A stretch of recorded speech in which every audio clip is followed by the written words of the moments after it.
खातो ना, ते काय खातो, शिजलेलं अन्न खातो. पण या कॅम्पमध्ये गेल्यामुळे मला माहिती झालं की नाही, शिजलेल्यापेक्षाही जे कच्चं सांगितलेलं आहे, जो भाजीपाला आहे, त्याचप्रमाणे फ्रूट्स आहेत. फ्रूट्स आपण कच्चे खातो, पण त्याचं प्रमाण कमी असते. पण भाजीपाला आपण कच्चं खातच नाही. पण या शिबिरात गेल्यामुळे मला माहिती झालं की बघ, हे कच्चं खाल्ल्या जाते. तर ज्यूस जर केला तर जास्त प्रमाणात आपण ते कच्चं खाऊ शकतो. तर हे सगळं मला कुठं मिळालेलं आहे, हे नॉलेज पूर्ण या शिबिरामध्ये मिळालेलं आहे. ज्या ते काय यांचं हे शिबिर अतिशय सुंदर असं शिबिर आहे. ते 8-9 दिवस कुठं गेले आम्हाला समजलंसुद्धा नाही. एका रमणीय ठिकाणी आम्ही ते शिबिर केलं. हिमाचल प्रदेश इथे जीबी नावाचं एक सुंदर स्पॉट आहे.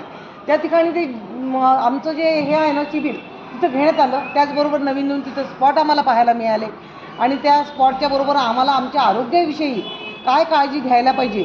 आपण सगळं काही करतो, पण नेमकं आपल्या स्वतःच्या शरीराकडेच लक्ष घालत नाही. आता मी स्वतः माझा अनुभव हा सांगते की मी शाळेला पूर्ण वाहून दिलेला आहे. तुम्हालाही माहिती आहे, आज 25 वर्ष झाली मी या शाळेमध्ये आहे. पण शाळेत येताना घाईघाईत काहीतरी स्वयंपाक करायचा, घरच्यांनाही द्यायचा, आपण खाऊन यायचा आणि परत दुपारी जाऊन जे झालं ते चालत बोलत खायचं, एवढंच केलेलं आहे. पण हे काय असते नेमकं, आपल्या आरोग्याकडे आपण लक्ष कसं द्यायचं आणि त्याच्यापासून आपल्याला काय फायदे होतात, हे सगळं या शिबिरामध्ये कळलं. आणि त्या दिवशीपासून, ज्या दिवशीपासून मी शिबिर केलं, म्हणजे आम्ही 29 मेला इकडे परत आलो, तेव्हापासून रोज अगदी मी रेग्युलर ते करत आहे. सकाळी उठल्यानंतर म्हणजे 14 तासाचा उपवास सांगितलेला आहे. म्हणजे संध्याकाळी 7च्या आधी जेवण करायचं आणि 14 तास झाल्यानंतर दुसऱ्या दिवशी ज्यूसने तो उपवास सोडायचा. आणि आम्हाला तिथं हे असं खाऊ घातलं गेलं. पहिल्यांदा तर आम्ही थोडं घाबरलो की आपण या ज्यूसवर कसं राहणार, कधी आपल्याला जेवणाशिवाय आपण राहिलेलंच नाही आहे, आपण कल्पनाच करत नाही. आपल्याला माहिती आहे की 2-2 वेळा आपल्याला जेवायचं, नाश्ता करायचा, चहा घ्यायचा, हे आपल्या सवयी रोजच्या आहेत. पण तिथं गेल्यानंतर आपल्या विचारामध्ये पूर्ण चेंजेस आले की खरंच याचा किती वाईट परिणाम होतो. आणि आज रोजी आपल्याला जे मिळालेलं आहे, जे नॉलेज मिळालं, त्याचा उपयोग पुरेपूर आपण करायचा असतो. आज मला ज्या त्यांनी खूप सांगितलं की मग कसा आहार घ्यायचा, कसं करायचं. पण हे नुसतं ऐकायचं आहे का आपल्याला, ते आचरणात आणायचं आहे. आचरणात आलं तर त्याचा रिझल्ट आपल्याला 100% मिळतो. आपण आजारीच पडत नाही. तुम्हाला जे सांगितलं की दवाखान्यात जायचंच नाही आहे, हे कसं होणार आहे, तुम्ही ते फॉलो केलं तर. सांगितलेल्या सूचना तुम्ही जर पूर्ण फॉलो केल्या तर नक्कीच तुम्हाला फायदा होणार आहे. मला स्वतःला होत आहे. माझी फॅमिली तुम्हाला सगळ्यांना माहिती आहे की फक्त 11 वर्षाची आहे, पण ती सुद्धा हे करत आहे. माझे मिस्टर, त्यांना डायबिटीसचा त्रास होता, खास त्या कारणासाठी आम्ही ते शिबिर करायला गेलो. पण त्यांचाही त्रास तो कमी होत आहे. त्यांची शुगरचं प्रमाण आहे ते कमी होत आहे. तर ह्या सगळा हा रिझल्ट पाहून तुम्हाला सगळ्यांना सांगण्याची इच्छा झाली.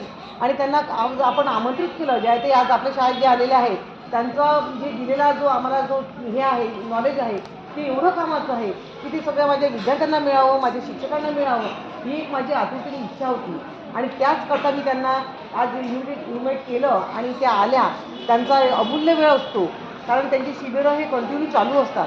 त्यातून त्यांनी आपल्याला वेळ देऊन आपल्याकडे आल्या, त्याबद्दल त्यांना आपण एक मिनिट आल्या, आपल्याला वेळ दिला आणि त्याचा आपण सगळं त्याचा फायदा घ्या.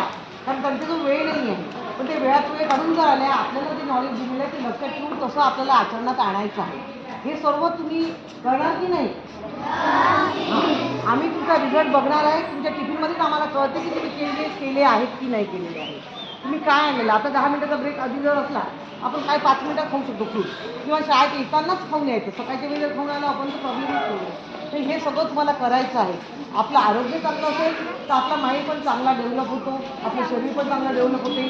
आपले गेम असतात, आपलं आरोग्य चांगलं असतं तरच आपण त्या गेममध्ये पार्टिसिपेट होतो, तरच त्याच्यामध्ये आपण 100% प्रतिसाद घेऊ शकतो. तर त्यासाठी आपलं सगळ्यात महत्त्वाचं काय आहे, आरोग्य आहे.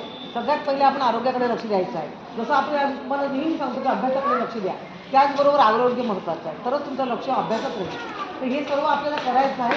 आणि आपल्या आरोग्याचं आज जे काही आपल्याला नॉलेज मिळालेलं आहे ते फॉलो करायचं आहे.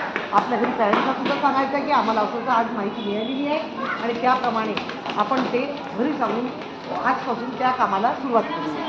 सगळ्यांचं लक्षात आलेलं आहे? मॅडम आल्या त्याबद्दल मी त्यांचं मनपूर्वक आभार मानते व आजची माझी 2 शब्द पुढे